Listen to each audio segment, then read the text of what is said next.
بسم اللہ الرحمن الرحیم۔ شروع کرتی ہوں میں اللہ کے نام سے جو بڑا مہربان نہایت رحم والا ہے۔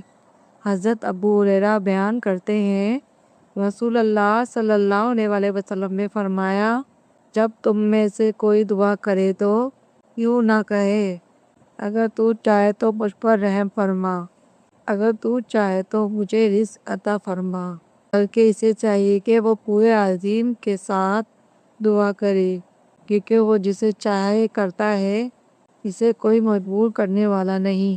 حضرت ابو ہریرہ بیان کرتے ہیں، رسول اللہ صلی اللہ علیہ وسلم نے فرمایا، بندہ جب تک کسی گناہ یا قطعی رحمی کے بارے میں دعا نہ کرے، اس کی دعا قبول ہوتی ہے، بشرط کہ وہ جلدی بازی نہ کرے۔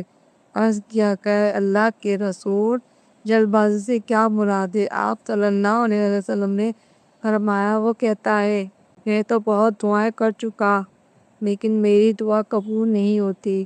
اس صورتحال میں وہ مایوس ہو جاتا ہے اور دعا کرنا چھوڑ دیتا ہے۔ حضرت جابر بیان کرتے ہیں، رسول اللہ صلی اللہ علیہ وسلم نے فرمایا، اپنی اولاد اور اپنے اموال کے لیے بد دعا نہ کرو، کہیں ایسا نہ ہو کہ تم کسی ایسی گھڑی میں اللہ سے دعا کر بیٹھو جس میں دعا قبول ہو جاتی ہے۔ حضرت ابو ہریرہ بیان کرتے ہیں، رسول اللہ صلی اللہ علیہ وسلم نے فرمایا، اللہ کے ہاں دعا سے بہتر کوئی چیز نہیں۔